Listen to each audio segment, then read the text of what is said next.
गर्मियों में लगने वाली सब्ज़ियाँ, गर्मियों में जो भी सब्ज़ियाँ लगती हैं, आज की इस वीडियो के अंदर मैं आपके साथ शेयर करने वाला हूँ। ये तमाम की तमाम सब्ज़ियाँ आप अपने घर में लगा सकते हैं। पूरी तफसील से ये वीडियो मैंने बनाई है। अगर मुकम्मल वीडियो देख लेंगे तो इंशाल्लाह आपको बीजों से लेकर और सब्ज़ियाँ लगाने तक कोई परेशानी नहीं होने वाली। मेरा नाम है Tanveer Ahmed, ST home kitchen gardening से। तो चलें शुरू करते हैं। सबसे पहले मैं आपको बता दूं कि बीज हमें कहां से मिलेंगे। तो बीज हमें रोशन सीड से मिल जाएंगे, स्काई वालों से मिल जाएंगे। इसके अलावा बहुत ज़्यादा और भी शॉप हैं जो ऑनलाइन बीज सेल करती हैं, आप उनसे बीज ले सकते हैं। इसके बाद बात करेंगे कि आपने जो सब्जियां लगानी है, गमलों का साइज़ क्या होना चाहिए, मिट्टी कैसी होनी चाहिए। तो ये मैं आपको बता दूं, गमलों का साइज़ 12 इंच के करीब होना चाहिए। इससे छोटा नहीं लेना है, इससे बड़े ही आपने गमले इस्तेमाल करने हैं। हाँ, प्लास्टिक की बाल्टियाँ इस्तेमाल कर लें, वो लाइट वेट भी होती हैं, एक जगह से दूसरी जगह उनको मूव करना भी आसान रहता है। उसके अंदर आप मिट्टी कौन सी डालेंगे, उसके अंदर आप मिट्टी डालेंगे भल मिट्टी, जो नर्सरियों से भी मिल जाती है। अगर नर्सरियों से नहीं लेना चाहते तो कोई बात नहीं, आप किसी भी गार्डन से मिट्टी ले सकते हैं। गार्डन उस वाले से मिट्टी उठानी है जहाँ पे घास वगैरह इजीली उग जाता है। उस घास को आप पीछे करेंगे और वहाँ से मिट्टी निकाल लेंगे। अगर आपको लगता है कि वो मिट्टी ज़्यादा चीकनी है तो उसके अंदर आप तीसरा हिस्सा रेत का मिक्स कर सकते हैं ताकि वो मिट्टी नरम हो जाए। सब्जियों के लिए मिट्टी नरम किस वजह से लेते हैं, इस वजह से ताकि पानी ज़्यादा देर तक मिट्टी के अंदर होल्ड ना रहे और इजी तरीके से ड्रेन हो सके। जो मैंने आपको बाल्टियाँ बताई हैं उनके नीचे आपने ड्रेनेज होल लाजमी कर लेने में, सुराख कर देने नीचे, छोटे छोटे से सुराख करने, और बाद में उन सुराखों के ऊपर आपने कंकर रख के फिर मिट्टी फिल करनी है ताकि जो भी बारिश का पानी इजाफी हो जाता है या आपसे पानी इजाफी डल जाता है बाल्टी के अंदर तो वो उन ड्रेनेज होल से बाहर निकल जाएगा। इसके बाद बात करेंगे कि आप सब्जियां कौन सी लगा सकते हैं। तो उस सब्ज़ी का सबसे पहले जिक्र करेंगे जो बहुत कम लोगों को पसंद होती है, टिंडा। तो ये जो टिंडा है इसको आप लगा सकते हैं, देसी टिंडे को। ये इजीली बीज मिल जाएंगे, इनका हम बार बार जिक्र नहीं करेंगे। टिंडे लगा सकते हैं। टिंडे की बेल आप कोशिश कीजिए टोकरी के अंदर लगाइए।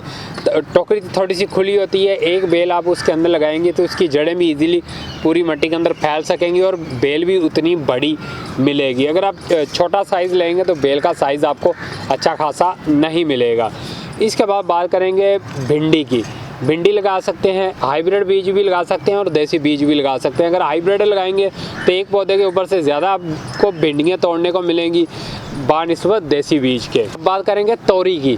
काली तोरी को लगा सकते हैं, जो बहुत ज़्यादा लोगों को पसंद भी होती है, तो काली तोरी लगा लीजिए। इसके बाद बात करेंगे करेले की। तो करेला देसी करेला है हमारे पास और करेली है, हाइब्रिड भी हैं और देसी बीज भी हैं।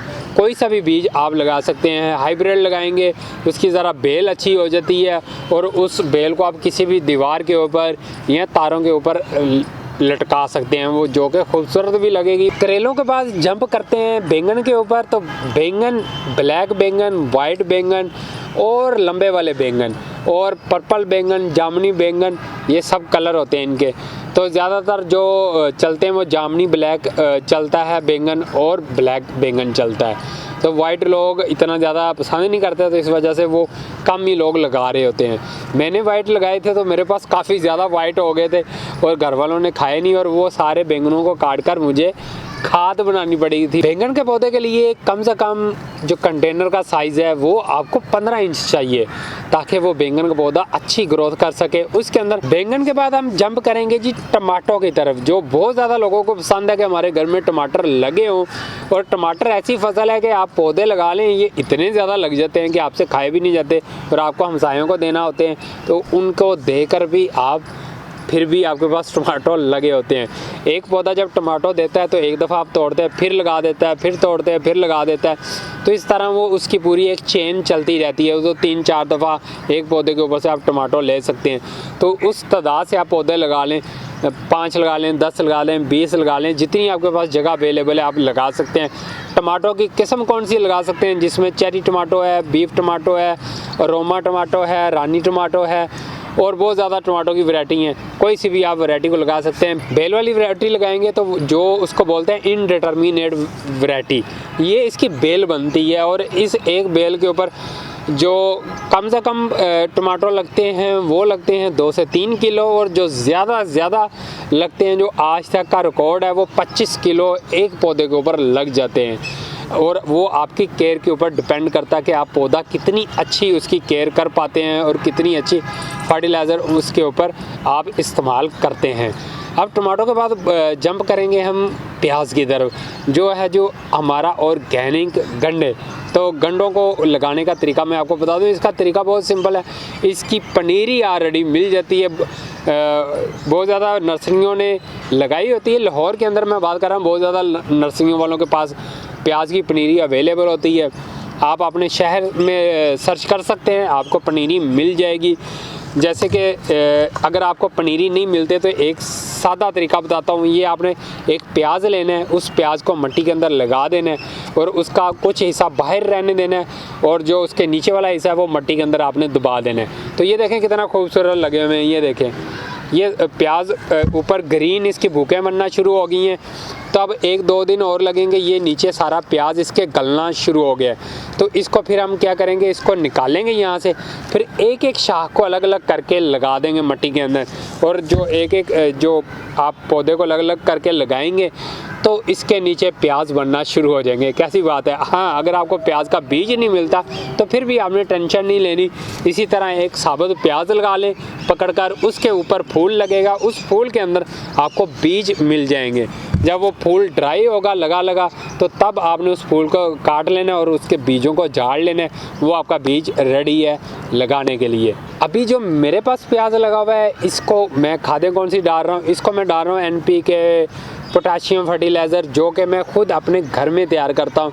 तो उस प्याज का साइज़ भी अच्छा खासा बन रहा है। और ये देखें यहाँ पे ये भी प्याज लगा हुआ है, ये सारा क्यारी के अंदर लगा हुआ है। उधर भी मैंने प्याज लगाया हुआ है, काफ़ी ज़्यादा मेरे पास प्याज है। तो आप इसके ग्रीन वाला पोर्शन भी इस्तेमाल कर सकते हैं। अगर आपको प्याज चाहिए तो प्याज के लिए भी आप पौधे को रहने दे सकते हैं। प्याज़ों के बाद जंप करेंगे जी मिर्चों के ऊपर। ग्रीन चिल्ली, सब्ज़ मिर्च, हरी मिर्च, इसको आप लगा सकते हैं। इसकी पनीरी भी मिल जाती है, इजीली मिल जाती है। ये ज़्यादातर नर्सरियों वालों के पास मिर्चों की पनीरी अवेलेबल होती है, आप उनसे ले सकते हैं। अगर आप अच्छा पौधा चाहते हैं और अच्छी मिर्चें चाहते हैं तो आपको बीज लेना होंगे, जो हाइब्रिड बीज हैं। तो उसमें बहुत ज़्यादा वैरायटी है ग्रीन चिल्ली के अंदर, तो आप कोई सी भी वैरायटी लगा सकते हैं। तो इसका हाइब्रिड बीज ले लें और इसको अभी आप लगा सकते हैं। सीज़न है, मार्च का मंथ चल रहा है, तो आपको पता है बेहतरीन सीज़न होता है, ये ठंडा मीठा सा मौसम होता है। इसके अंदर बहुत अच्छी पनीरी बनती है। मिर्चों के बाद बात करेंगे हमारे धनिया की। धनिया इजीली मार्च के अंदर, यार बेहतरीन मौसम है, आप किचन से बीज पकड़ें और मिट्टी के अंदर उसको लगाना शुरू कर दें। किसी भी गमले के, छोटे गमले के अंदर लगा दें, टायरों के अंदर लगा दें, तो आपको धनिया देखने को मिलेगा। कितने दिनों में? 8 दिनों के अंदर बीज के अंदर से धनिया छोटा छोटा सा निकलना शुरू हो जाएगा। तो आप किसी गमले के अंदर या चाहे इतने से ग्लास के अंदर भी आप धनिया को लगा सकते हैं। बस आपने किचन से बीज पकड़ने, बीज बखेरने, जितनी बीज की मोटाई है उतनी मोटी ऊपर आपने ऊपर मिट्टी की लेयर लगाकर पानी दे देना है उसको। और जब आपको लगे पानी ड्राई होने लगा तो फिर आपने पानी दे देना है, तो आपका धनिया उगना शुरू हो जाएगा और 30 दिन तक आपको खाने को धनिया मिल जाएगा। पालक की बात कर लेते हैं, तो पालक का भी बेहतरीन मौसम है, आप पालक को भी लगा सकते हैं, पकौड़ों के लिए लगा सकते हैं, तो हंडिया के लिए लगा सकते हैं। तो टोकरी के अंदर पालक लगा लें, ताकि तो टोकरी का थोड़ा सा साइज़ बड़ा होता है, उसके अंदर पालक भी काफ़ी ज़्यादा बन जाती है। अगर आपके पास छोटे छोटे ऐसे प्लाट अवेलेबल हैं, जो गार्डन अगर आपके पास अवेलेबल है, तो फिर आपको कोई टेंशन नहीं है। छोटी छोटी सी एक क्यारियाँ उसके अंदर क्रिएट करें और उसके अंदर सेक्शन बाय सेक्शन अपनी सब्जियों को लगाते जाएं। इसके बाद बात करेंगे पुदीना की। पुदीना, यार गर्मियों में पुदीना ना हो तो फिर क्या बात है। ये पुदीना आपके पास लाजमी होना चाहिए गर्मियों के अंदर। तो इस पुदीने को लगाना इतना इजी है, बस आपने शाखें पकड़नी और मिट्टी के अंदर लगा देनी है, तो आपका पुदीना 10 से 15 दिन के बाद वो शाखों के अंदर आपको पत्ते देखने को मिलेंगे। कैसे लगाना है, आज मैंने वैसे सुबह सुबह ये पुदीना लगाया था, ये देखिए कितना खूबसूरत पुदीना लग रहा है। तो इस पुदीने की शाखों को आपने मिट्टी के अंदर लगाना है। इसके ऊपर मैंने एक ऑलरेडी वीडियो क्रिएट की थी, मैं बास्केट के अंदर पुदीने को लगा रहा था, तो वो पुदीना मेरा जर्मिनेट हो चुका है, तो उसकी अलग से मैं वीडियो भी अपडेट कर दूँगा ताकि मेरे बहुत ज़्यादा दोस्तों को अंदाज़ा हो सके कि पुदीने को आप ईज़िली अपने घर में लगा सकते हैं।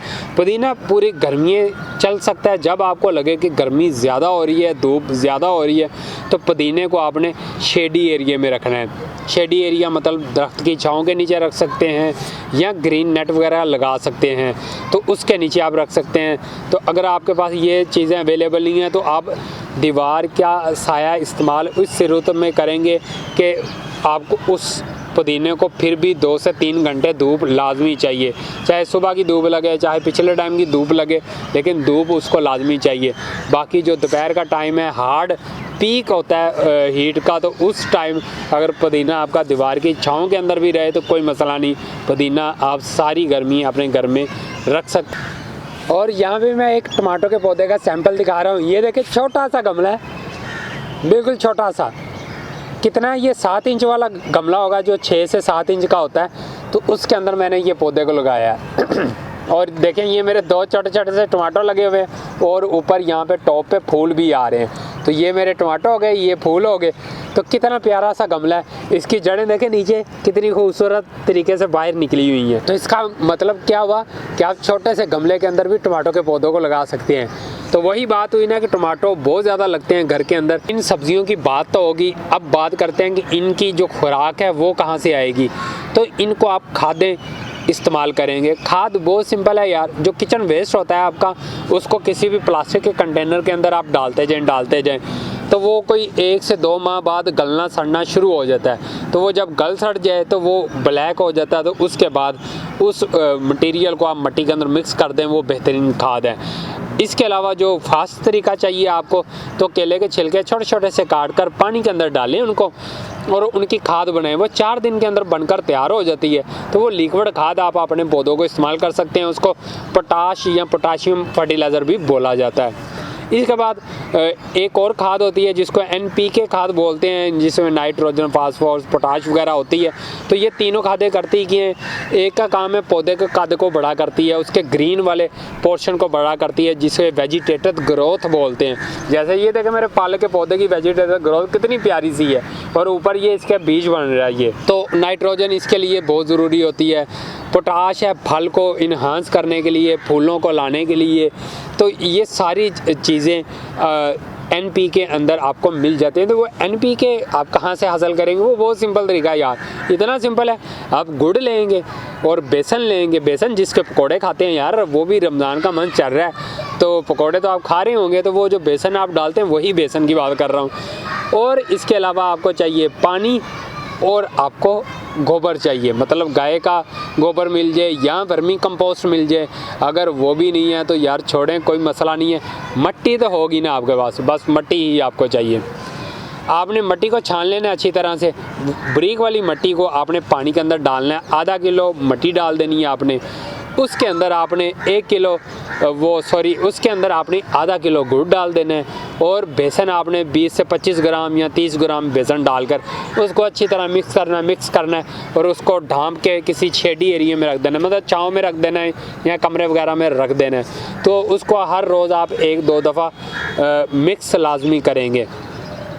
तो 6 दिन बाद उसी पानी को आप अपने पौधों के लिए इस्तेमाल कर सकते हैं। हाँ, गाय का गोबर हो तो ज़्यादा बेहतर है, वो ज़्यादा फ़ायदा देता है मिट्टी की निस्बत, क्योंकि मिट्टी तो ऑलरेडी होती है, मिट्टी के अंदर बैक्टीरिया बहुत ज़्यादा होता है, तो ये बैक्टीरियल खाद बन जाती है आपकी।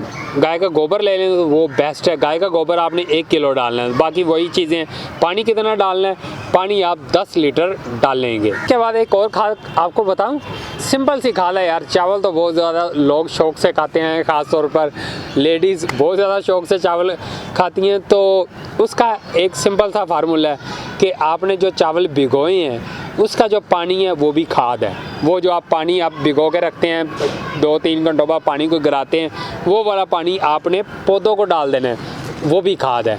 दाल तो पकाते होंगे, तो जो दाल को भिगोते हैं, चनों को भिगोते हैं, वो भी पानी खाद है, वो आप डाल सकते हैं। कितना सिंपल से तरीके हैं, ये सारे आपके किचन के अंदर से ही आ जाते हैं। तो इतनी सिंपल सी चीज़ें आपको कहीं से भी देखने को नहीं मिलेंगी। और यार अंडे कौन नहीं खाता, बच्चे बहुत शौक से अंडे खाते हैं, और अंडों के जो छिलके होते हैं वो भी खाद है।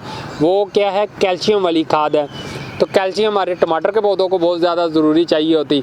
जो टमाटर नीचे से ब्लैक होना शुरू हो जाता है उसके लिए कैल्शियम की बहुत ज़्यादा ज़रूरत होती है।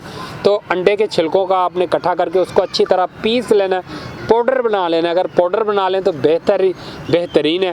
फिर एक चम्मच 12 इंच के फ्लावर पॉट के अंदर आपने मट्टी के अंदर मिक्स कर देना है, ऊपर से मिक्स करना है और कुछ नहीं करना आपने। ये कैल्शियम फर्टिलाइज़र है, बहुत सिंपल है इसको बनाना। ये थी हमारी मार्च में लगने वाली सब्ज़ी। तो मुझे दीजिए इजाज़त, मैं मिलूँगा आपके साथ नेक्स्ट वीडियो में इंशाल्लाह। तो तब तक के लिए अल्लाह हाफिज़, बाय बाय।